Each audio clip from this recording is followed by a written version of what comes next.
الحمدللہ الذی کفا والصلاة والسلام علی سیدنا و مولانا محمد المصطفیٰ وعلی آلہ و اصحابہ اہل الصدق والصفاء اما بعد فاعوذ باللہ من الشیطان الرجیم بسم اللہ الرحمن الرحیم محمد رسول اللہ والذین معه اشداء علی الکفار رحماء بینہم صدق اللہ المولانا العظیم وبلغنا رسولہ النبی الامین الکریم الرؤوف الرحیم ونحن علی ذلک لمن الشاہدین والشاکرین والحمد للہ رب العالمین۔ یا خدا بہر جناب مصطفیٰ امداد کن، یا رسول اللہ از بہر خدا امداد کن، یا شہید کربلا یا دافع کرب و بلا، یا شہید کربلا یا دافع کرب و بلا، یا شہید کربلا یا دافع کرب و بلا، گل رخا شہزادہ گلگوں قبا امداد کن۔ سبحان اللہ۔ غوث اعظم بمنے بے سرو ساما مدد، قبلہ دی مدد، کعبہ ایماں مدد۔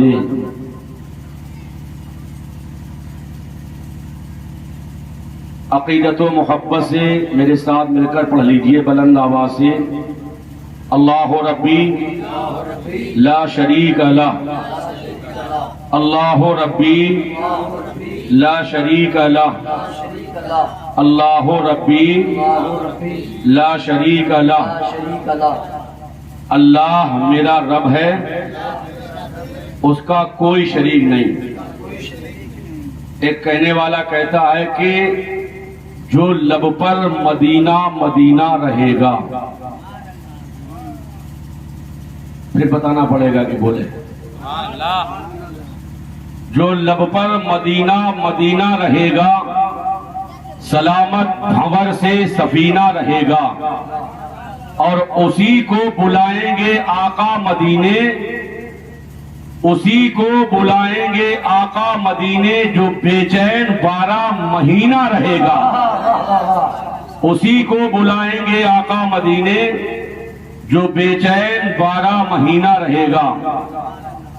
میرے ساتھ مل کر عشق و محبت میں ڈوبا ہوا یہ سلام پڑھ لیجئے بلند آواز سے کہ حسین تم کو زمانہ سلام کہتا ہے، حسین تم کو زمانہ سلام کہتا ہے، علی کے لال کو کعبہ سلام کہتا ہے، علی کے لال کو کعبہ سلام کہتا ہے، حسین تم کو زمانہ سلام کہتا ہے، چراغ و مسجد و منبر سلام کہتے ہیں،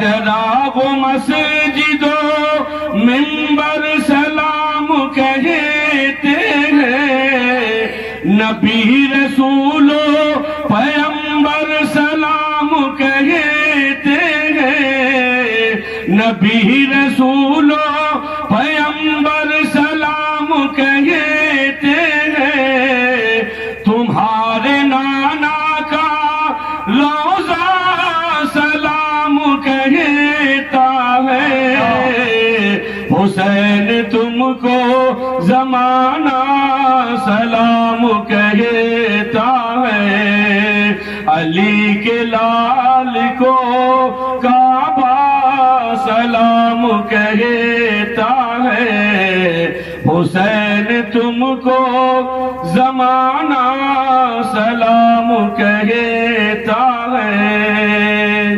ورق گردانی کریں سروے کریں، جائزہ لیں، تو آپ کو معلوم ہو جائے گا کہ حضرت آدم علیہ السلام سے لے کر اور ہمارے اور آپ کے مصطفیٰ تک بے شمار پیغمبر دنیا میں تشریف لائے، لیکن کسی بھی نبی کی دو بیٹیاں کسی کے نکاح میں نہیں آئی ہیں۔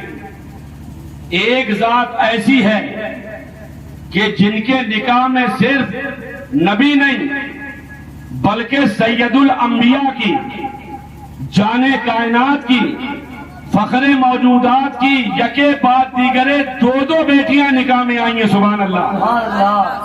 اور یہ وہی ذات ہے جسے سرکار عثمان غنی کہا جاتا ہے۔ امام عشق و محبت نے جب اس حدیث پاک کو پڑھا تو پکار اٹھے کہ نور کی سرکار سے پایا دوشالہ نور کا، نور کی سرکار سے پایا دوشالہ نور کا، ہو مبارک تم کو ذوالنورین جوڑا نور کا، اور تیری نسل پاک میں ہے بچہ بچہ نور کا، تو ہے عین نور تیرا سب گھرانہ نور کا۔ اے رضا یہ احمد نوری کا فیض نور ہے، ہو گئی تیری غزل پڑھ کر قصیدہ نور کا۔ حضرت مولا علی نے تو یہاں تک فرما دیا کہ میں نے اللہ کے نبی کو فرماتے ہوئے سنا ہے۔ یہ بات مل جائے گی آپ کو تاریخ الخلفاء کے صفحہ نمبر 104 پر۔ کیا فرمایا مولا علی نے؟ فرماتے ہیں کہ میں نے اپنے آقا کو فرماتے سنا کہ اگر میری 40 بیٹیاں ہوتی اور وہ سب فوت ہوتی جاتی تو میں یکے بعد دیگرے سب کو عثمان کے نکاح میں دے دیتا۔ سبحان اللہ۔ کیا یار شان ہے حضرت سرکار عثمان غنی کی، اور یہ ہمارا تمہارا مقدر ہے کہ ان کے ذکر کی دولت ہمارے تمہارے حصے میں آئی ہے۔ کون عثمان غنی؟ وہ عثمان غنی کہ جن کے اوپر سخاوت ناز کرتی ہے، وہ عثمان غنی کہ جن کے پاس حسن کی دولت بھی ہے، جن کے پاس سبحان اللہ کردار کا آئینہ بھی ہے، جن کے پاس سنت مصطفیٰ بھی ہے، جن کے پاس کلام اللہ کی نعمت بھی ہے، جن کے پاس احادیث نبویہ کا سبحان اللہ ذخیرہ بھی ہے، جن کے پاس میں ایسی انمول نعمتیں ہیں، ایسی دولتیں ہیں کہ بڑے سے بڑا ودوان، بڑے سے بڑا گیانی، بڑے سے بڑا پڑھا لکھا، بڑا صاحب نظر اس دولت کو، اس نعمت کو اپنے دائرہ شمار میں لا نہیں سکتا ہے، ان کی عظمتوں کو حدود کے دائرے میں قید نہیں کر سکتا۔ یہ ہے سرکار عثمان غنی۔ حدیث پاک سنیے ترمذی شریف کی، بخاری شریف میں بھی مل جائے گا آپ کو۔ ایک دن حضرت ام المومنین سیدتنا عائشہ صدیقہ رضی اللہ تعالی عنہا کا بیان ہے، فرماتی ہیں کہ اللہ کے نبی ہمارے گھر پر تشریف فرما تھے۔ اب ہم اپنے الفاظ میں یہ کہیں گے کہ سیدہ عائشہ رضی اللہ تعالی عنہا کے در دولت پر مصطفیٰ جان رحمت نے اپنے قدوم میمونت لزوم سے ان کے گھر کو سبحان اللہ رشک جنت بنایا ہوا تھا۔ مصطفیٰ جان رحمت تشریف فرما ہے، آرام فرما رہے ہیں، اچانک دروازے پر دستک ہوتی ہے، دروازہ کھولا جاتا ہے تو حضرت ابوبکر صدیق تشریف لائے۔ مصطفیٰ ویسے ہی لیٹے رہے، تھوڑی دیر کے بعد میں حضرت عمر فاروق اعظم آتے ہیں، مصطفیٰ ویسے ہی لیٹے رہے۔ پھر اس کے بعد جب تھوڑی دیر اور گزر جاتی ہے تو پھر سے دروازے پر دستک ہوتی ہے، ایک آنے والا آ رہا ہے، اور جیسے ہی وہ آتا ہے مصطفیٰ کی پنڈلی شریف سے لنگی شریف ہٹی ہوئی تھی، فوراً سبحان اللہ اس کو چھپا لیتے ہیں اور اٹھ کر بیٹھ جاتے ہیں۔ آپ جانتے ہیں یہ آنے والا کون ہے؟ یہ کوئی اور نہیں ہے بلکہ یہ سخاوت کا دھنی حضرت عثمان غنی ہے۔ جب یہ آئے سبحان اللہ تو مصطفیٰ جان رحمت ان کی تعظیم کے لیے کھڑے ہو گئے اور انہیں بتا دیا کہ عثمان وہ ہے کہ جن کے لیے نبوت کھڑی ہو جاتی ہے، عثمان وہ ہے کہ جن کے لیے سبحان اللہ رسالت بےتاب ہو جاتی ہے۔ یہ ہے عثمان غنی۔ جب تینوں لوگ چلے گئے تو حضرت ام المومنین عرض کرنے لگی یا رسول اللہ میرے والد آئے تو آپ لیٹے رہے، حضرت عمر آئے تو آپ آرام فرماتے رہے، یہ کیا بات تھی کہ عثمان آئے تو آپ کھڑے ہو گئے، پنڈلی شریف پر کپڑا بھی ڈال لیا؟ تو میرے نبی نے ایک جملہ فرمایا، آب زر سے لکھنے کے لائق جملہ، ذہن و فکر کی ڈائری میں نوٹ کر کے لے جانا، مائنڈ کی میموری میں اس کو آپ سیو کر لیجئے۔ کیا فرمایا؟ میرے مصطفیٰ نے فرمایا کہ ارے ایسے شخص سے میں حیا کیوں نہ کروں جس سے اللہ کی رحمت والے فرشتے بھی حیا کرتے ہیں، سبحان اللہ۔ یہ ہے سرکار عثمان غنی۔ اب ایمانداری سے بتاؤ کہ یہ ہمارا تمہارا مقدر ہے یا نہیں ہے کہ ان کی عقیدت، ان کی محبت ہماری تمہاری جھولی میں آئی ہے؟ یہ اللہ کا احسان ہے۔ اب اس پہ سب لوگ کہیے یا اللہ تیرا شکر ہے، سب لوگ کہیے یا اللہ تیرا شکر ہے، اور ایک بار پڑھ لیجئے سبحان اللہ و بحمدہ سبحان اللہ العظیم۔ کلمہ طیبہ پڑھ لیجئے لا الہ الا اللہ محمد رسول اللہ صلی اللہ تعالی علیہ وسلم۔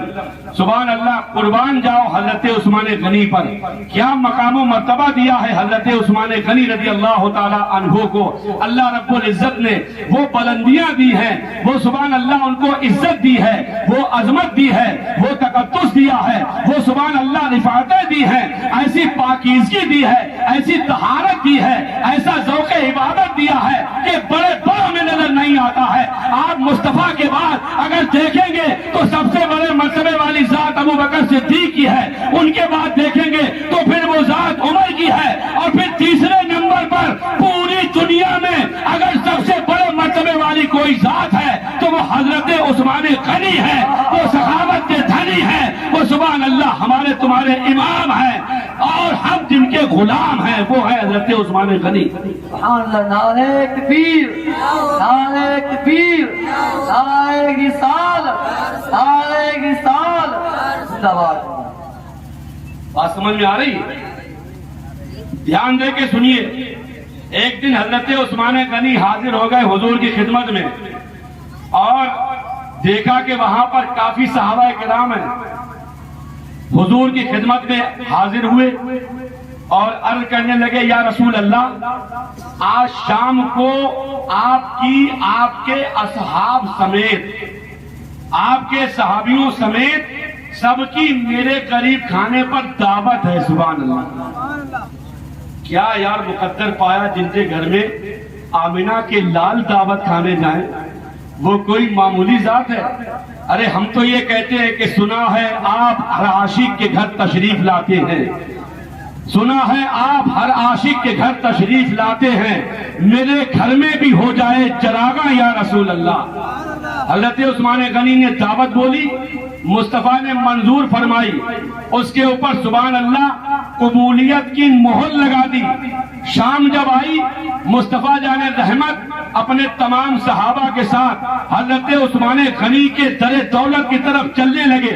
عثمان غنی پیچھے پیچھے ہیں، مصطفیٰ کے جو مبارک قدم اٹھتے ہیں وہ سبحان اللہ قدم کہ اگر زمین پہ جہاں پڑ جائیں تو زمین کی معراج ہو جائے، آسمان پہ پڑ جائیں تو آسمان کی معراج ہو جائے، اور ان قدموں سے جو دھول لگ جائے سبحان اللہ وہ بھی بڑی پاکیزہ ہو جائے۔ ارے یہ نبی کے قدموں کی برکت ہے کہ جب میرا نبی یثرب میں پہنچ گیا جو بیماریوں کا گھر تھا، تو اس کے قدموں کی برکت سے وہ یثرب سبحان اللہ مدینہ بن گیا، ساری کائنات کے لوگوں کے دل کا سکینہ بن گیا، وہ مدینہ بن گیا کہ جس کے لیے کہنے والا کہہ رہا ہے کہ نہ ہو آرام جس بیمار کو سارے زمانے سے اٹھا لے آئے تھوڑی خاک ان کے آستانے سے۔ میرے نبی کے جب قدم پڑے، عثمان غنی قدم گننے لگے، کتنے قدم پڑ رہے ہیں میرے گھر تک، قدم گنتے جا رہے ہیں۔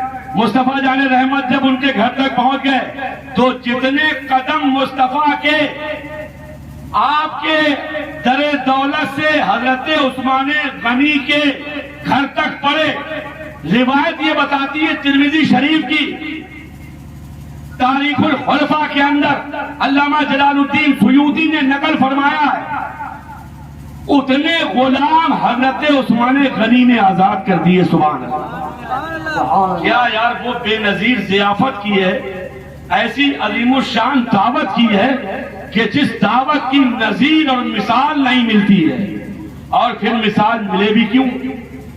بے مثال نبی کی دعوت ہے، بے نظیر نبی کی دعوت ہے، بے مثال صحابی دعوت کر رہا ہے. سبحان اللہ. تو پھر اس کی مثال مل بھی کیسے سکتی؟ یہ ہے حضرت عثمان غنی. اللہ کے نبی صلی اللہ تعالی علیہ وسلم ایک دن احد پہاڑ کے اوپر، ساتھ میں صدیق اکبر بھی ہیں، فاروق اعظم بھی ہیں، حضرت عثمان غنی بھی ہیں، احد پہاڑ کے اوپر تشریف فرما تھے. کسی دینی معاملے پر گفتگو چل رہی تھی. کیا چل رہی تھی؟ بات چیت، گفتگو. انگلش میں اس کو کہتے ہیں ڈسکس چل رہی تھی. کیا چل رہی تھی؟ گفتگو. اچانک پہاڑ ہلنے لگا. پہاڑ ہلا. اب آپ دیکھیے یہاں پر سمجھنے کی بات ہے. پہاڑ ہلا، نبی نے قدم کو ٹھوکر لگائی اور ارشاد فرمایا ٹھہر جا. تجھے معلوم نہیں ہے تیرے اوپر ایک نبی ہے، ایک صدیق ہے اور 2 شہید ہیں. کیا فرمایا؟ ٹھہر جا. ارے پہاڑوں کو وہی ٹھہرائے گا جس کی حکومت کا سکہ پہاڑ کے اوپر چل رہا ہو. ارے آمنہ کے لال تو وہ ہیں، خود فرماتے ہیں اوتی تو مفاتیحا خزائن الارض، مجھے اللہ نے زمین کے خزانوں کی کنجیاں دی ہیں. اللہ نے مجھے زمین کے خزانوں کی کنجیاں دی ہیں. اور ایک جگہ یہ بھی فرماتے ہیں انما انا قاسم واللہ یعطی، میں بانٹنے والا ہوں، اللہ دینے والا ہے.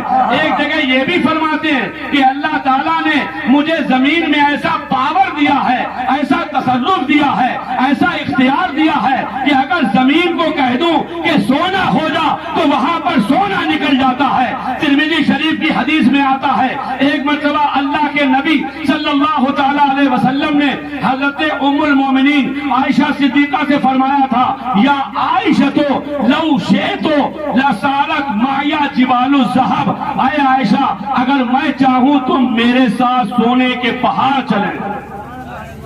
لیکن میرے نبی نے غریبی والی زندگی اختیار فرمائی. کون سی زندگی؟ غریبی والی. اور جب یہ حدیث کچھ بے ایمانوں تک پہنچی، جو ایمان نہیں لائے تھے، انگریز ٹائپ کے لوگ، ادھر برٹش جرمن کے، برطانیہ وغیرہ کے، تو میں نے پڑھا ہے جنرل نالج کے اندر کہ انہوں نے جب مصطفیٰ کا یہ فرمان پڑھا تو جس پہاڑ کے اوپر میرے نبی نے یہ جملہ فرمایا تھا کہ اے عائشہ اگر میں چاہوں تو میرے ساتھ سونے کے پہاڑ چلیں. آپ دیکھیے وہ لوگ ایمان تو نہیں لائے لیکن ان کا یقین یہ تھا کہ اگر آمنہ کے لال نے فرمایا ہے تو یہاں پر سونا ضرور ہوگا. انہوں نے کھدائی شروع کر دی تو وہاں پر سبحان اللہ انہیں کونٹلوں کے حساب سے سونا مل گیا. تو میں آپ کو بتانا یہ چاہ رہا ہوں کہ میرے نبی نے کیا فرمایا ہے، پہاڑ ٹھہر جا. یہ کون کہے گا؟ یہ وہی کہے گا کہ جسے اللہ نے پہاڑ کی حکومت دی ہو، پہاڑ پہ بادشاہت دی ہو.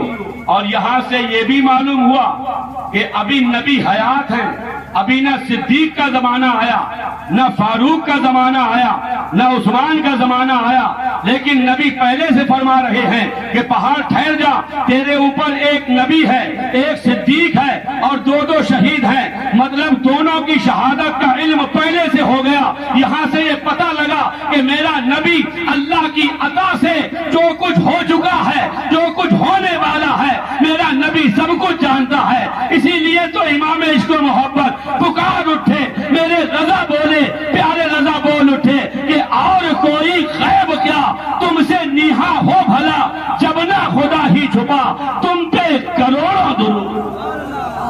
سبحان اللہ کلمہ شریف پڑھیے. محمد رسول اللہ صلی اللہ علیہ اختیار مصطفیٰ کی بات آئی تو مجھے ایک حدیث پاک اور یاد آئی. حضرت ابو موسیٰ اشعری سے روایت ہے، کہتے ہیں کہ ایک مرتبہ اللہ کے نبی مدینہ شریف کے ایک باغ میں تشریف فرما تھے. توجہ ہے، ایک باغ میں تشریف فرما تھے. اندر بہت سے صحابہ کرام ہیں. باغ کا جو دروازہ تھا بند تھا، اندر سے کنڈی لگی ہوئی تھی. ایک آنے والا آیا، دروازہ کھٹکھٹایا. نبی نے ادھر دیکھا بھی نہیں اور اپنے غلام سے فرمایا جاؤ دروازہ کھول دو، اور آگے فرمایا بشرہ فی الجنہ، ان کو جنت کی خوشخبری دے دو.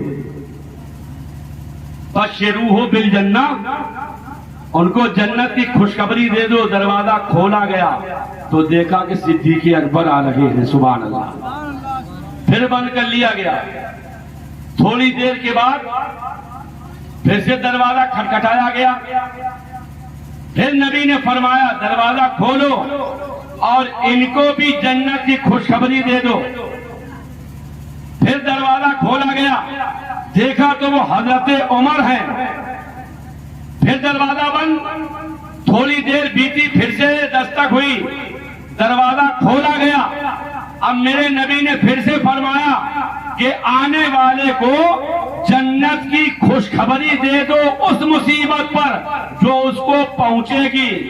آپ دیکھیے ابھی مصیبت آئی نہیں ہے، ابھی زمانہ آیا نہیں ہے، لیکن میرے نبی کو یہ معلوم ہے کہ ان کو شہید کیا جائے گا، ان کے ساتھ مصیبتیں آئیں گی، انہیں پریشانیوں میں گھیرا جائے گا، ان کے اوپر بلاؤں کے بازار گرم کیے جائیں گے. اور وہ آنے والا کون ہے؟ وہ آنے والا کوئی اور نہیں بلکہ وہ سرکار عثمان غنی ہیں. میں آپ کو یہ بتانا چاہتا ہوں میرے بھائیوں کہ میرے نبی نے جو جنت کے بھی مالک و مختار ہے، میرا نبی جسے چاہے اسے جنت کا ٹکٹ دے دے اور جسے چاہے سبحان اللہ جنت میں جانے سے روک دے. یہ میرے نبی کا پاور ہے، یہ میرے نبی کا اختیار ہے. اور میرے نبی سبحان اللہ بتا رہے ہیں کہ اللہ نے مجھے جنت کا بھی مالک بنایا ہے. 10 صحابہ کرام ایسے ہیں جن کو میرے نبی نے دنیا میں ہی جنتی ہونے کی بشارت دی ہے. کتنے صحابہ کرام؟ سب لوگ بولو. 10. 4 تو یہی ہیں جن کو خلفائے راشدین کہتے ہیں. حضرت ابوبکر صدیق، حضرت عمر فاروق اعظم، حضرت عثمان غنی، حضرت مولا علی، حضرت طلحہ، حضرت زبیر، حضرت عبد الرحمن ابن عوف، حضرت سعد ابن ابی وقاص، حضرت ابو عبیدہ ابن جراح، حضرت سعید بن زید. کتنے ہو گئے؟ 10 ہوئے. 10 صحابہ کرام، ان کو جنتی ہونے کی بشارت خوشخبری مصطفیٰ نے دنیا میں ہی دے دی. اعلیٰ حضرت پکار اٹھے وہ 10 جن کو جنت کا مژدہ ملا، اس مبارک جماعت پہ لاکھوں سلام. سرکار عثمان غنی بڑی قربانیاں دی ہیں انہوں نے. اتنی بڑی قربانی یہی جنگ تبوک کے موقع پر جب اللہ کے نبی صلی اللہ تعالیٰ علیہ وسلم لوگوں کو ترغیب دلا رہے تھے، اس وقت میں اس لشکر کو جیش اسرا کہتے ہیں. تنگی والا لشکر، نیا نیا اسلام چلا تھا، بہت کم لوگ اسلام میں آئے تھے. اسلام کو مالی قربانیوں کی بڑی ضرورت تھی. جب اللہ کے نبی نے ارشاد فرمایا کہ کون ہے جو راہ خدا میں اپنا مال قربان کرے، روایت یہ بتاتی ہے کہ حضرت عثمان غنی نے 100 اونٹ ساز و سامان سے لدے ہوئے نبی کی بارگاہ میں پیش فرمائے. اس کے بعد جب نبی نے پھر فرمایا کہ کون ہے جو راہ خدا میں اپنا مال قربان کرے، اللہ کے نبی کی بارگاہ میں پھر سے ان کے صحابی، ان کے داماد حضرت عثمان غنی عرض کرنے لگے یا رسول اللہ میں 200 اونٹ دیتا ہوں ساز و سامان سے لدے ہوئے. میرے نبی نے تھوڑی دیر کے بعد پھر فرمایا کہ کون ہے جو راہ خدا میں اپنا مال قربان کرے. حضرت عثمان غنی کہتے ہیں کہ یا رسول اللہ میں 300 اونٹ ساز و سامان سے لدے ہوئے راہ خدا میں دیتا ہوں. بخاری شریف کی روایت میں تو یہاں تک ملتا ہے کہ حضرت عثمان غنی نے 1000 اونٹ دیے تھے، ساز و سامان سے لدے ہوئے. ایک اونٹ پہ تھوڑا سامان نہیں آتا، بہت آ جاتا ہے. آگے آتا ہے کہ 10,000 درہم بھی دیے، سبحان اللہ، اور بہت کچھ دیا. جب اتنا انہوں نے دیا تو میرے نبی نے فرمایا کہ اب اگر عثمان اپنی آگے زندگی میں کوئی نیک عمل نہ بھی کریں تب بھی ان کا یہ عمل ان کی پوری زندگی کے لیے کافی ہے. سبحان اللہ. دیکھیے آپ، لیکن اس کے بعد بھی قربانیوں پر قربانیاں، قربانیوں پر قربانیاں. جب لوگ مکے سے مدینے ہجرت کر کے آ رہے تھے تو مدینے میں ایک ہی کنواں تھا جس کا پانی میٹھا تھا، باقی سب کھارا. کیسا تھا؟ کھارا. اپنے یہاں کے لوگ بہت سے رہتے ہیں ممبئی میں، سمندر کا پانی کیسا؟ کھارا ہے نا. بات سمجھ میں آ رہی ہے؟ کھارا پانی تھا. اب کیونکہ مکے میں جو زمزم پیے ہوئے ہو اسے یار وہاں کیسے لطف آ جائے گا، لیکن یہ نبی کی محبت ہے.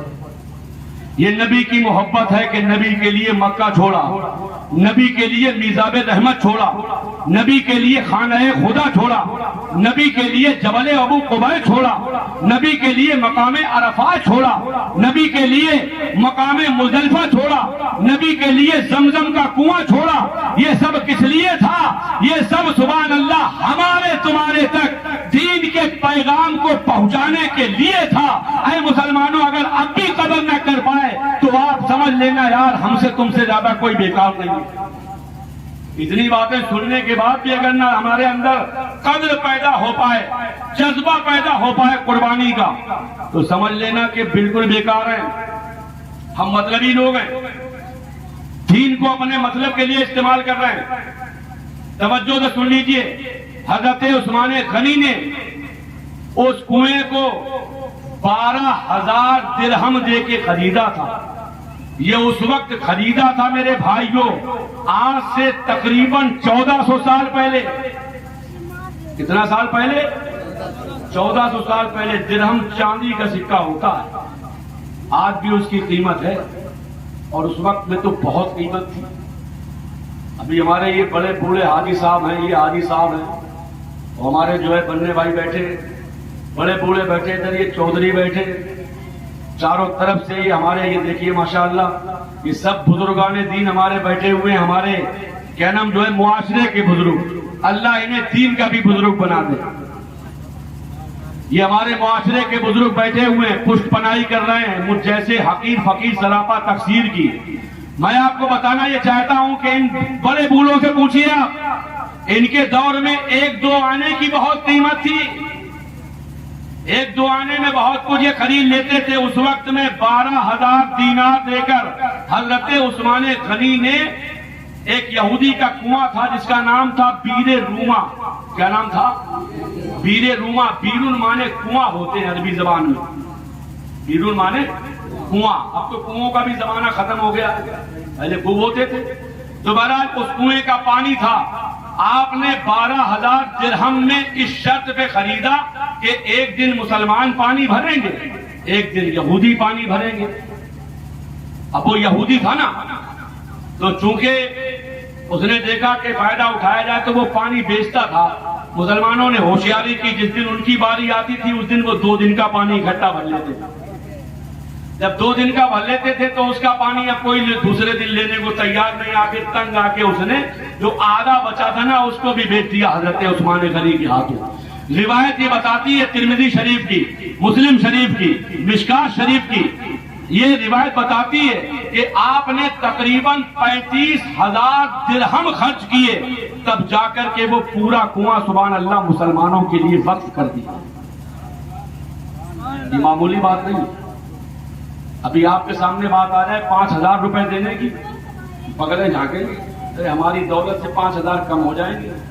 ارے یار جس اللہ نے دیا ہے اگر وہ چاہے گا تم 5,000 دو گے، اگر وہ چاہے تو 5,000 کے بدلے میں تمہیں 5 لاکھ بھی دے سکتا ہے. اگر وہ چاہے تو ذرے کو آفتاب بنا دے، اگر وہ چاہے تو قطرے کو سمندر بنا دے، اگر وہ چاہے تو ادنا کو اعلیٰ بنا دے. اور وہ جب مرتبے دینے پر آتا ہے تو بڑے بڑوں سے سبحان اللہ جو ہے آپ کی عزت کرا لیتا ہے، بڑے بڑوں سے عزت کروا لیتا ہے۔ اللہ کا احسان ہے، نکلتا ہوں باہر جب تو میں نے دیکھا ہے، میں آپ کو ایک بات بتاؤں، یہ بھی میں فخر کے لیے نہیں بتا رہا ہوں، آپ چلے جائیے اب سے تقریباً 15-17 سال پہلے جب اپنے ملک کے اندر کانگریس کی گورنمنٹ تھی، تو یاد ہی ہوگا ابھی کی بات ہے، ابھی ان کے لیے نئی بات ہو گئی جن کی عمر ہی 15 سال ہے۔ تو اس وقت جو ہے نا کانگریس کی سرکار میں قائم گنج سنا ہوگا آپ نے، فرخ آباد ضلع میں ہے قائم گنج تحصیل ہے، اسی کے پاس کے رہنے والے ہیں سلمان خورشید۔ تو سلمان خورشید جو ہے نا وہ اس وقت میں قانون منتری تھے، پھر اس کے بعد انہیں ودیش منتری بنایا گیا۔ میری اسی علاقے میں تقریر ہو رہی تھی، میں آپ کو ایمانداری سے بتا رہا ہوں کیونکہ یہ منبر رسول ہے، پوری جنتا یار بیٹھی تھی زمین میں، نیتا جی کے لیے کرسی لگی ہوئی تھی۔ میں نے کہا میاں نیتا جی، بہت پیار بھرے انداز میں میں نے بات کہی تھی، چونکہ وہاں بھی نہیں، میں نے ان سے بھی کہا تھا کہ یاد رکھیے کہ یہ بزم مصطفیٰ ہے اور یہاں پر نہ کوئی نیتا ہے نہ کوئی بہت بڑا جو ہے بدعوان ہے، یہاں پر جیسے یہ نبی کے غلام ہیں ویسے آپ بھی نبی کے غلام ہیں، یہاں پر نہ کوئی گورا ہے نہ کوئی کالا ہے، نہ کوئی امیر ہے نہ کوئی غریب ہے، یہاں پر سب نبی کے غلام ہیں، ویسے ہی آپ بھی نبی کے غلام ہیں۔ تو پھر آپ الگ کیسے بیٹھے؟ آپ کو بھی چاہیے کہ آپ بھی یہیں بیٹھیں۔ اس نے 500 روپے ڈالتے ہو آپ اس بات پر آ کر کے دیے تھے اور ہاتھ چوم رہا تھا، ہاتھ اس وقت میں وہ ودیش منتری تھا، اس بات پر ہاتھ چوم رہا تھا کہ یار میں نے مولانا بہت دیکھے لیکن آپ جیسا حق کو آج پہلی بار دیکھا کہ جس نے ایک عہدیدار آدمی کے سامنے بھی دین کے پیغام کو عام کرنے میں ذرہ برابر کوئی کسی طرح کی جھجک محسوس نہیں کی۔ آپ کر کے دیکھو، لیکن کرو جبھی یار جب دل میں خدا کا خوف ہو، جب دل میں نبی کی محبت ہو۔ یہ بھی نہیں ہونا چاہیے کہ زبان پہ کچھ اور ہے دل میں کچھ اور ہے۔ مزہ جب آتا ہے کہ جو دل میں ہو وہی باہر ہو اور جو باہر ہو وہی دل کے اندر، مزہ تب آتا ہے۔ آپ کر کے تو دیکھو ایسا، اللہ مدد کرے گا۔ آپ دین کے نام پہ خرچ کر کے دیکھو، آپ اگر 1 دو گے اللہ چاہے گا آپ کو 10 دے گا، کر کے دیکھو۔ لیکن نیت بھی ہو نیت یہی ہو کہ ہم اللہ کے راستے میں دے رہے ہیں اور پھر ہمیں دیا بھی تو اللہ ہی نے ہے۔ اگر ہم دے رہے ہیں تو ہم کسی پہ احسان تھوڑی کر رہے ہیں۔ دینے والا کون ہے؟ بولو سب لوگ بولو، کون دینے والا؟ ہمیں تمہیں کس نے پیدا کیا؟ ساری کائنات کو کس نے بنایا؟ سب بولو اللہ نے۔ یار اس بہانے کم سے کم سرکار امام حسین کے نام پر جو یہ 10 روزہ بزم سجی ہے، آج ان کے خالو سرکار عثمان غنی کے تذکرے کے موقع پر آپ اس وقت میں اگر سبحان اللہ بلند آواز سے اللہ کا نام لیتے رہیں گے اور اگر اللہ نے اپنے نبی کے نواسے 10ویں والے امام حسین کے صدقے میں قبول کر لیا اور ان کے خالو حضرت عثمان غنی کے صدقے میں اگر یہ بات بارگاہ خدا بندی میں قبولیت کی سند حاصل کر گئی تو انشاءاللہ تعالی آپ دیکھیں گے کہ ہماری اور آپ کی زندگی کے اندر بہاریں آ جائیں گی۔ انشاءاللہ تعالی آپ دیکھیں گے کہ ہمارے اور آپ کے عشق کی معراج ہو جائے گی۔ سب لوگ کہیے انشاءاللہ۔ کلمہ پھر سنا دیجیے، لا الہ الا اللہ محمد رسول اللہ صلی اللہ تعالی علیہ وسلم۔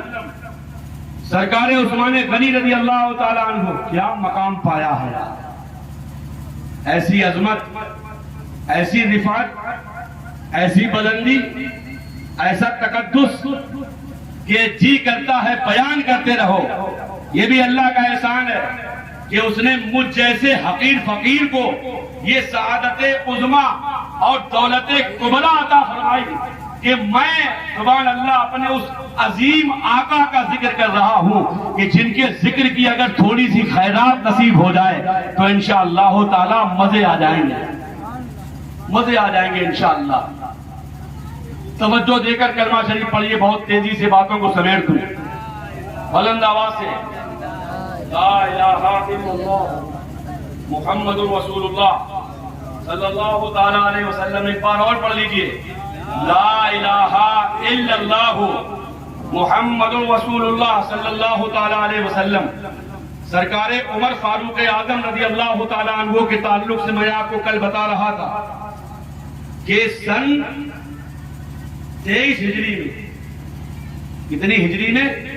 23 ہجری میں آپ کی شہادت ہوئی. آپ کی شہادت اور تدفین کے بعد تیسرے دن حضرت عبد الرحمن ابن عوف جو عشرہ مبشرہ میں ہیں، انہوں نے کچھ صحابہ کرام کو جمع کیا، لوگوں کی رائے معلوم کی، اور تمام لوگوں کے اتفاق رائے سے حضرت سرکار عثمان غنی کے ہاتھوں پر خود بیعت کی. سب سے پہلے خود بیعت کی تو پھر تمام صحابہ نے بیعت کر لی. اور جب سب نے بیعت کر لی تو جانتے ہو حضرت عبد الرحمن ابن عوف کے بعد سب سے پہلے اگر جو صحابی بیعت ہونے کے لیے آگے آئے تھے، جانتے ہو وہ کون ہے؟ وہ کوئی اور نہیں ہے، وہ سبحان اللہ حضرت امام حسین کے والد سرکار مولا علی شیر خدا ہیں، جنہوں نے آ کر کے ان کے ہاتھوں پر بیعت کی اور اس بات کا پیغام دے دیا کہ علی اپنی مرضی سے سبحان اللہ ان کے ہاتھوں پر بیعت کر رہا ہے، یہ کسی کے دباؤ میں نہیں آ رہا ہے. یہاں پر غور کریں، وہ شیعہ، وہ رافضی جو کہہ دیتے ہیں کہ یار علی کے ساتھ ظلم ہوا ہے. ارے علی کے ساتھ ظلم کون کر سکتا ہے؟ کس کے اندر اتنی تاب و طاقت ہے جو علی کے معاملے میں ظلم کرے؟ یہ صحابہ ہیں، یہ صحابہ کرام ہیں. تو اس طرح سے آپ کو سبحان اللہ مسلمانوں کا خلیفہ بنایا گیا. آپ نے 12 سال حکومت کی. کتنے سال؟ سب لوگ بتاؤ. 12 سال. 12ویں کا عدد بھی بڑا پیارا ہے. 12 کا عدد بڑا پیارا ہے. ایک 12ویں تو تاریخ تھی جب جانے کائنات اس عالم رنگ و بو میں تشریف لائے. 12 سال حکومت کی ہے سرکار عثمان غنی نے. 6 سال تو آپ کے بہت اچھے گزرے. اتنے اچھے گزرے کہ سرکار عمر فاروق اعظم رضی اللہ تعالی عنہ سے بھی بہتر زمانہ گزرا ہے. وہ اس لیے کہ سرکار عمر فاروق اعظم کے مزاج میں تھوڑی سی سختی تھی اور حضرت عثمان غنی بہت حلم و بردباری والے تھے. ان کے مزاج میں بڑی نرمی تھی. بات دھیان سے سن رہے ہیں؟ توجہ دیجیے آپ. اب کیا ہوا؟ ایک دن وہ زمانہ آیا کہ جب اللہ کے نبی بھی ہیں اور بہت سے صحابہ کرام ہیں، ابھی مکے سے تھوڑے ہی دن ہوئے آئے ہوئے. ادھر حدیبیہ ایک جگہ ہے مکہ اور مدینہ کے بیچ میں.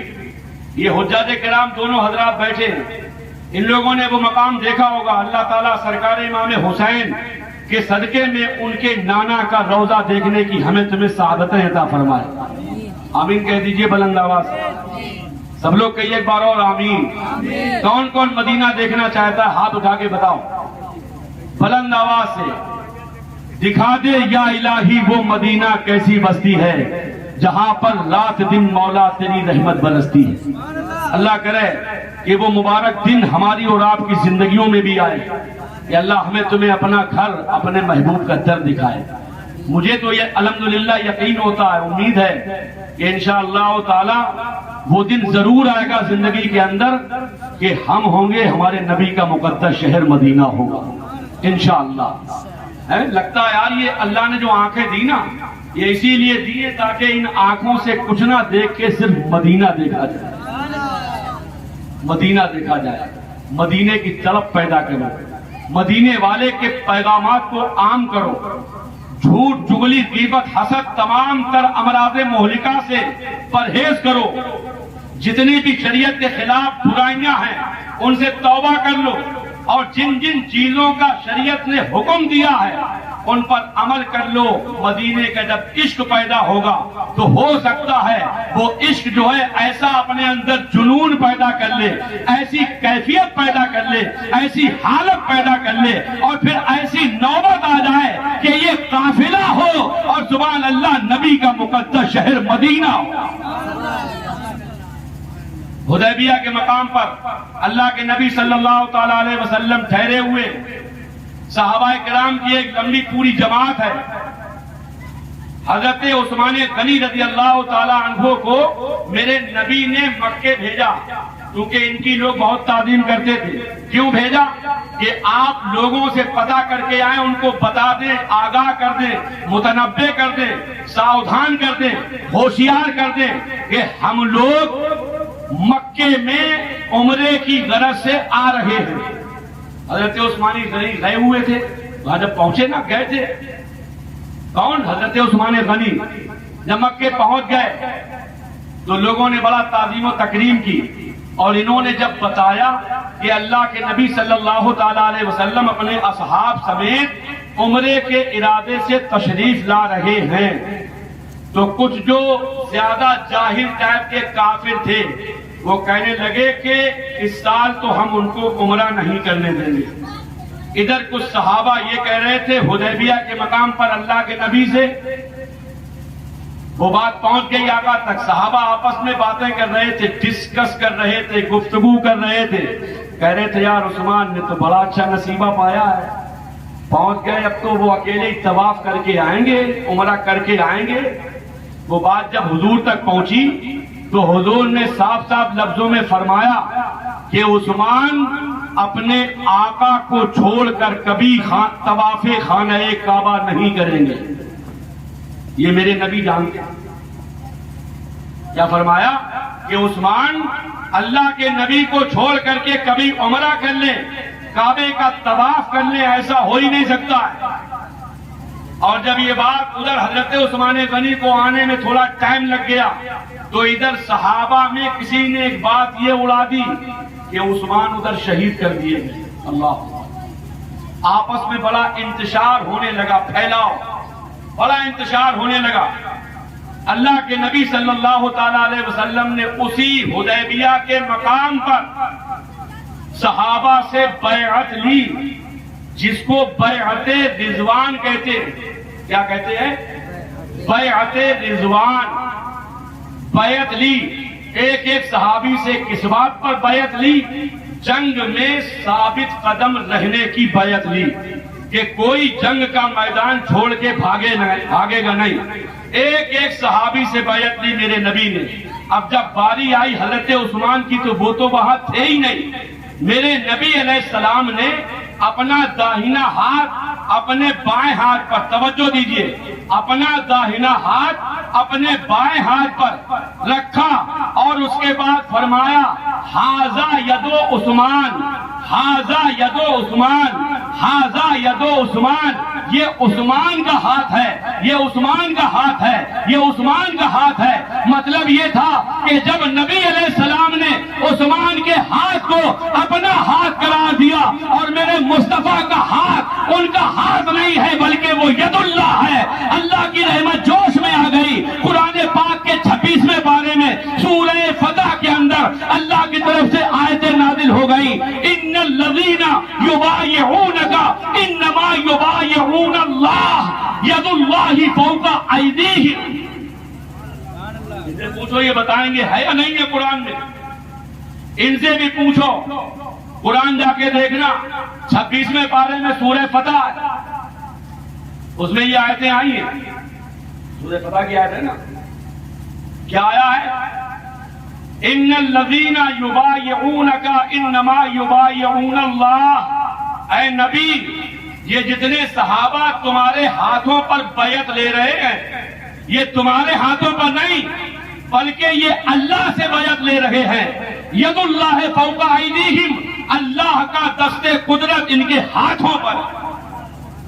اب یہاں سے یہ بھی پتہ لگ گیا کہ عثمان کا ہاتھ بھی ید اللہ ہے۔ کیا ہے؟ ید اللہ۔ اگر اب بھی کسی کے دل میں حضرت عثمان غنی کی عظمت کے چراغ نہ جل پائے تو سمجھ لینا یار یہ جو ہے بڑی حرمہ نصیبی ہوگی، بڑی کم نصیبی ہوگی۔ بہت بڑا مرتبہ پایا حضرت عثمان غنی نے۔ ایک بات سن لیجئے، پھر ان کی شہادت کا واقعہ، تقریر ختم۔ کلمہ شریف سنا دیجئے بلند آواز سے۔ لا الہ الا اللہ محمد رسول اللہ صلی اللہ تعالی علیہ وسلم۔ حضرت عثمان غنی نے سبحان اللہ یہ بھی اولین لوگوں میں سے ہیں جنہوں نے کلمہ پڑھا ہے۔ یہ سرکار صدیق اکبر کی تبلیغ سے اسلام لائے تھے۔ اور آپ کو بتا دوں یہ رشتہ تو آپ جان ہی گئے کہ حضور علیہ السلام کی یکے بعد دیگرے دو بیٹیاں، پہلے میرے نبی نے حضرت رقیہ کا نکاح حضرت عثمان غنی سے کر دیا۔ جنگ بدر میں حضرت عثمان غنی اسی لیے نہیں شریک ہو پائے تھے کہ اس وقت میں حضرت رقیہ بیمار تھی۔ میرے نبی نے حضرت عثمان غنی کو اس وقت ان کی تیمارداری کے لیے مکے میں چھوڑا تھا۔ بات سمجھ میں آ رہی؟ اور اس کے بعد جب ان کا وصال ہو گیا اسی بیماری میں، تو جب وہاں سے لوگ فتح کی خوشخبری لے کے آئے کہ بدر میں 313 مسلمانوں نے کمال کر کے دکھا دیا، تو جب لوگ وہاں مدینے پہنچے تھے تو پتہ یہ لگا کہ حضرت عثمان غنی کی اہلیہ رسول اللہ کی شہزادی سیدہ رقیہ رضی اللہ تعالی عنہا کی تدفین ہو رہی تھی، ان کو دفن کیا جا رہا تھا۔ اس کے بعد میرے نبی نے حضرت ام کلثوم کا نکاح بھی آپ سے فرمایا۔ بات سمجھ میں آ رہی؟ سن 9 ہجری میں ان کا بھی وصال ہو گیا۔ حضرت رقیہ سے ایک بیٹے پیدا ہوئے شہزادے جن کا نام تھا عبداللہ۔ وہ اپنی والدہ کے وصال کے تقریباً 6 سال بعد وہ بھی انتقال فرما گئے۔ اور حضرت ام کلثوم سے حضرت عثمان غنی کی کوئی اولاد نہیں ہوئی۔ پھر اس کے بعد حضرت عثمان غنی کی اور بھی شادیاں ہوئیں۔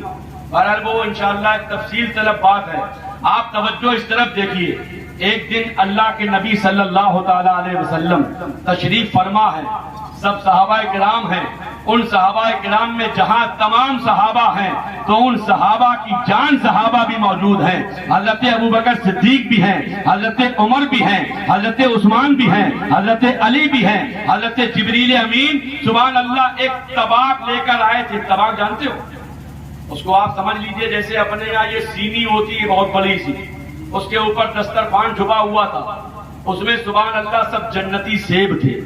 کیا تھا؟ سب جنتی سیب تھے، جنتی سیب۔ یہ آپ کو روایت مل جائے گی، یہ کتاب ہے نزہۃ المجالس، جلد نمبر 2 صفحہ نمبر 261 پر، وہاں دیکھ سکتے ہیں آپ، وہاں آپ کو ملے گا۔ جبریل امین طباق لے کے آئے، وہ حضور کی بارگاہ میں پیش کیا اور عرض کرنے لگے کہ یا رسول اللہ آپ اپنے صحابہ میں سے جس کو چاہیں اس میں سے عطا فرمائیں۔ میرے نبی نے طباق کے اندر سبحان اللہ ایسے مبارک ہاتھ ڈالا، ہاتھ جس سمت اٹھا غنی کر دیا، موجے پہرے سخاوت پہ لاکھوں سلام۔ سبحان اللہ، ہاتھ ڈالا، سیب نکالا، ایک طرف ایسے دیکھا گول ہوتا ہے نا، سیب گول تھا، جیسے ایسے کر کے ملاحظہ فرمایا تو ادھر سامنے طرف لکھا ہوا تھا ہذہ ہدیۃ من اللہ لابی بکر الصدیق۔ سب لوگ کہیے سبحان اللہ، سبحان اللہ، اور کہیے سبحان اللہ۔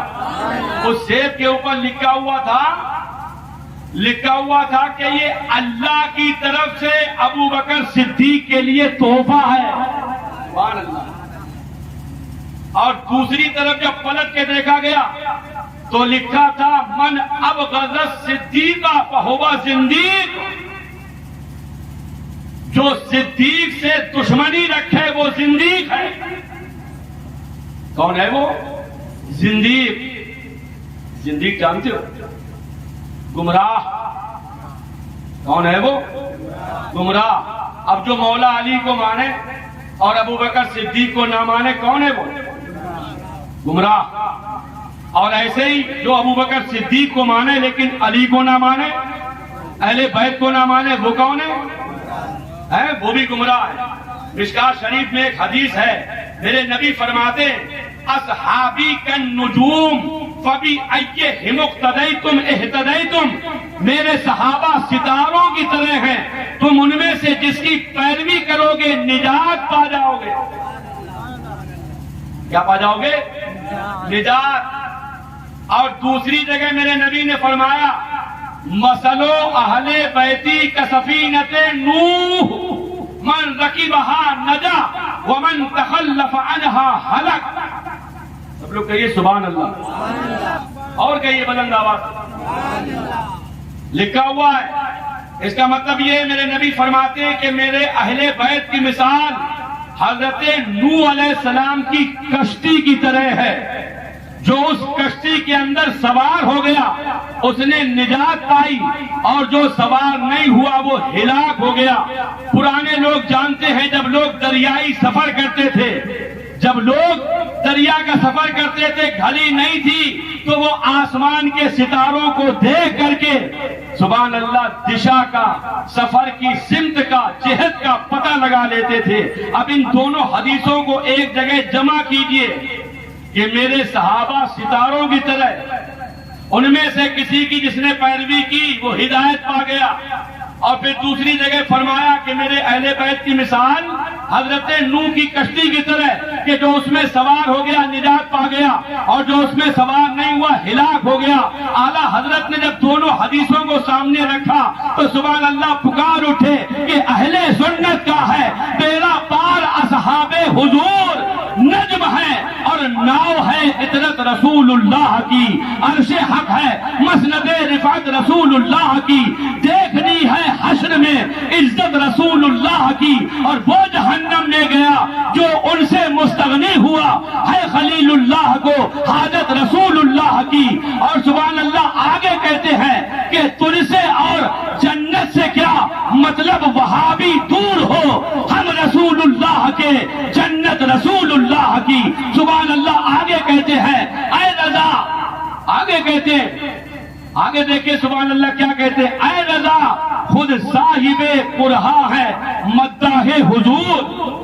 اے رضا خود صاحب قرہا ہے مداح حضور، تجھ سے کم ممکن ہے پھر مدحت رسول اللہ. سورج الٹے پاؤں پلٹے چاند اشارے سے ہو چاک، سورج الٹے پاؤں پلٹے چاند اشارے سے ہو چاک، اندھے نجدی دیکھ لے قدرت رسول اللہ.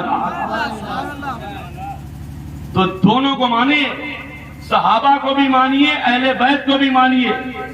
اب یہ نہیں ہے کہ آپ صحابہ کو مانیں اہل بیت کو برا بلا کہیں، اور یہ بھی نہیں ہونا چاہیے کہ اہل بیت کو مان رہے ہیں لیکن صحابہ کو برا بلا کہہ رہے ہیں. سنیو یہ ہمارا تمہارا مقدر ہے کہ ہمارے تمہارے حصے میں صحابہ کی عقیدت بھی آئی ہے اور اہل بیت کی محبت بھی آئی ہے. ہمارے تمہارے حصے میں صدیق کی صداقت بھی ہے، عمر کی عدالت بھی ہے، عثمان کی سخاوت بھی ہے، علی کی شجاعت بھی ہے، حسن کا جذبہ ایثار بھی ہے، حسین کی شہادت بھی ہے، اور سبحان اللہ ان کے بیٹوں میں حضرت غوث کی کرامت کے ہم قائل ہیں، خواجہ کی حکومت کے ہم قائل ہیں، اور حضرت فاتح بلگرام کی عظمت کے ہم قائل ہیں. بات سمجھ میں آ رہی؟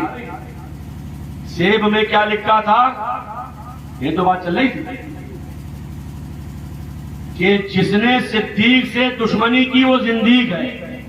نبی نے پھر ہاتھ ڈالا تشت میں، طباق میں، دوسرا سیب نکالا. سب لوگ کہیے سبحان اللہ. ایک بار اور کہہ دیجئے بلند آواز سے. نبی نے دوسرا سیب نکالا، اس کو دیکھا جب سامنے تو اس میں لکھا ہوا تھا ہذہ ہدیۃ من اللہ الوہاب لے عمر ابن الخطاب. یہ اللہ کی طرف سے، اللہ وہاب کی طرف سے عمر ابن خطاب کے لیے تحفہ ہے. سبحان اللہ. یار جن لوگوں کو اللہ تحفے بھیج رہا ہو تو سبحان اللہ پھر اللہ کا جو بندہ ہے وہ تو انہیں مانے گا. اب جو اللہ کا بندہ نہ ہو وہ نہ مانے، لیکن جو اللہ کا بندہ ہے وہ مانے گا کہ اللہ نے انہیں تحفے بھیجے ہیں. وہ بھی جنت سے سیب آیا ہے. سیب آج بھی پھلوں میں سبحان اللہ جو ہے بڑا قیمتی مانا گیا ہے. آج بھی بڑی حکمتیں ہیں ہمارے مذہب میں، بڑے رموز ہیں، بڑے اوقاف ہیں. بس سمجھنے والا سبحان اللہ دماغ چاہیے، عمدہ فکر چاہیے. عقیدے کے اندر حسن چاہیے، اور جب عقیدے میں حسن نہ ہونا تو پھر معاملہ سمجھ سے پرے ہو جاتا ہے۔ آگے لکھا تھا، جب پلٹ کے سیب کو دیکھا گیا، لکھا تھا من ابغضا عمرا فہو فی سقرا، عمر سے بغض رکھنے والا عمر کا دشمن جہنمی ہے۔ اب تو بات سمجھ میں آ گئی۔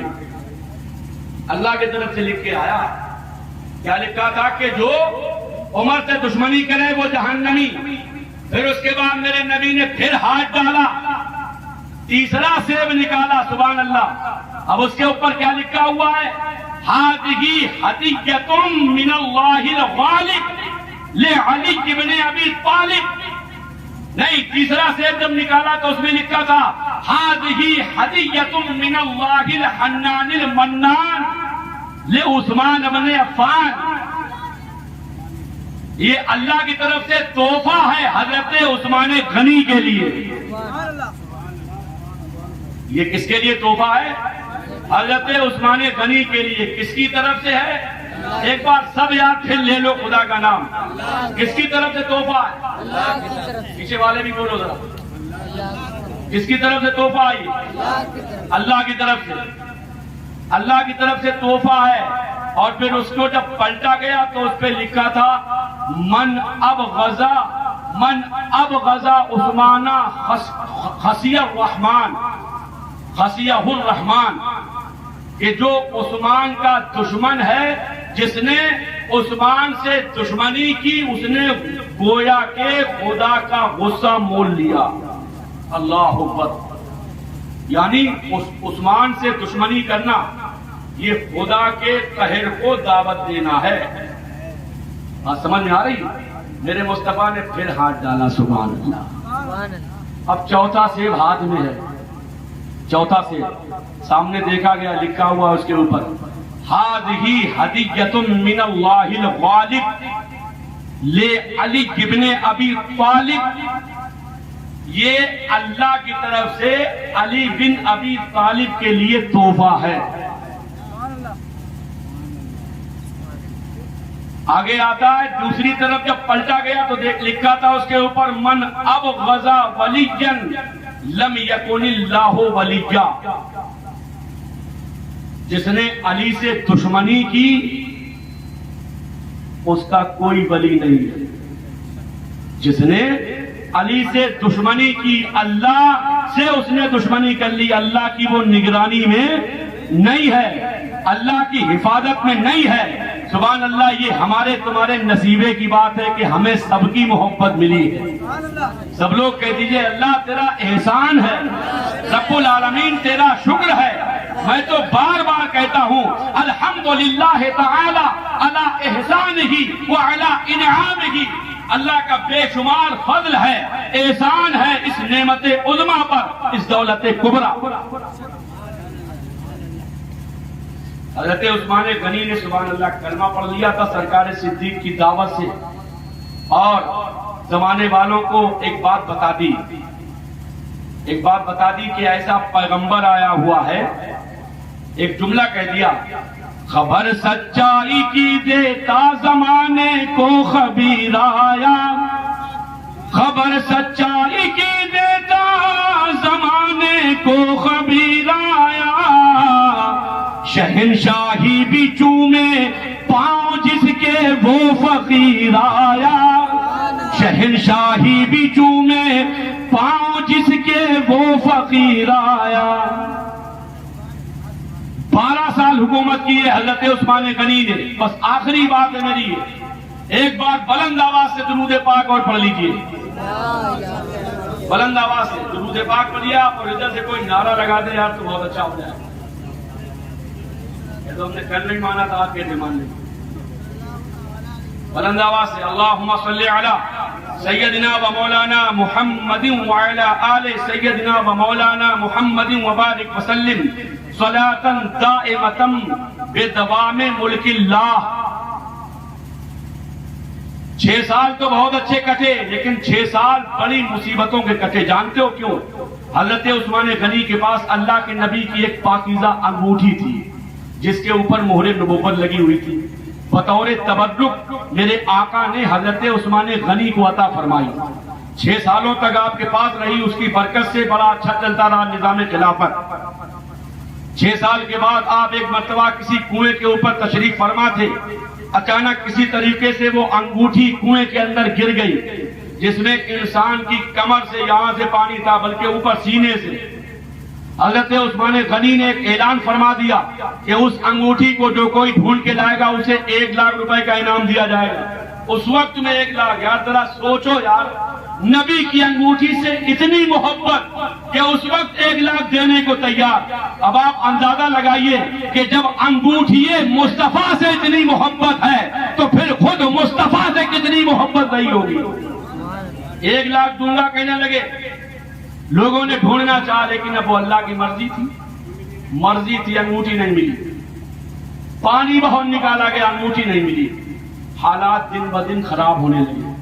6 سال بڑا مشکلوں میں کٹے, یہاں تک کہ مصر کا گورنر آپ نے بنایا تھا عبداللہ ابن ابی سرح کو.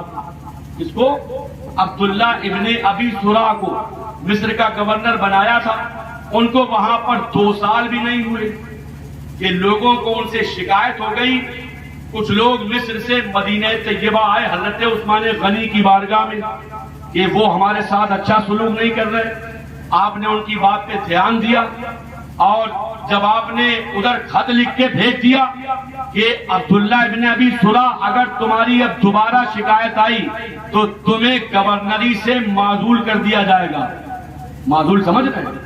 ہٹا دیا جائے گا. ان کو یہ بات بڑا عجیب غریب لگی.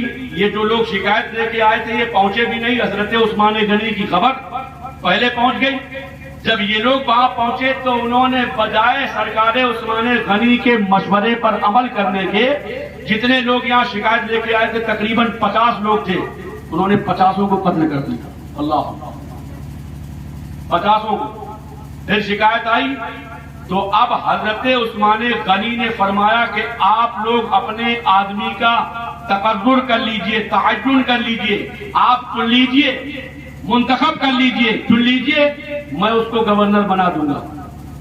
لوگوں نے مشورہ دیا حضرت محمد بن ابی بکر کے لیے. سرکار صدیق اکبر کے جنم بیٹے تھے, یہ بھی صحابی.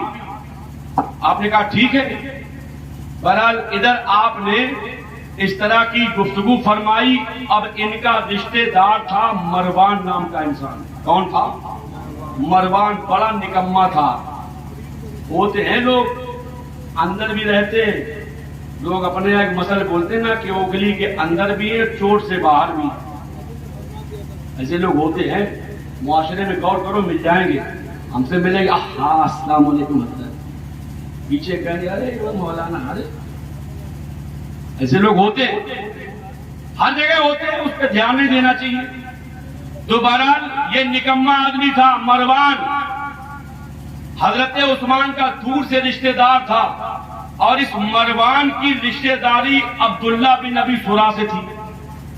اس کی سازش کے تحت جب آپ نے یہ مشورہ دے دیا کہ محمد بن ابو بکر کو وہاں کا گورنر بنایا جائے تو اس مروان نامی انسان نے ایک خط لکھوا ڈالا راتی رات اور حضرت عثمان غنی کا جو غلام تھا اس کے ذریعے سے بھیجا. لوگ جا رہے تھے حضرت محمد بن ابی بکر کو لے کر کے وہاں گورنری دلانے کے لیے. کافی تعداد میں لوگ تھے. ادھر راستے میں دیکھا تو تیزی سے حضرت عثمان غنی کا غلام جا رہا ہے. راستے میں روکا, کہاں جا رہے ہو؟ کہا مصر جا رہے ہیں. کیوں جا رہے ہو؟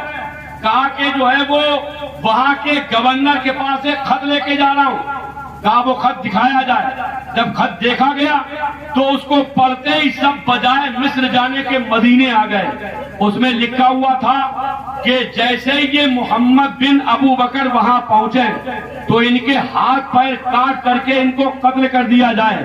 بہرحال میرے بھائیوں یہ ایک سازش تھی اور اس میں یہ بھی سب کچھ تھا کہ ان کے ساتھ جو جماعت آ رہی ہے اس کے ساتھ بھی بدسلوکی کی جائے, اچھا سلوک نہ کیا جائے. وہ جب آیا خط وغیرہ سب لایا گیا, غلام کو بھی لایا گیا. حضرت عثمان غنی کے اوپر لوگ چل بیٹھے جا کے سب. ان کے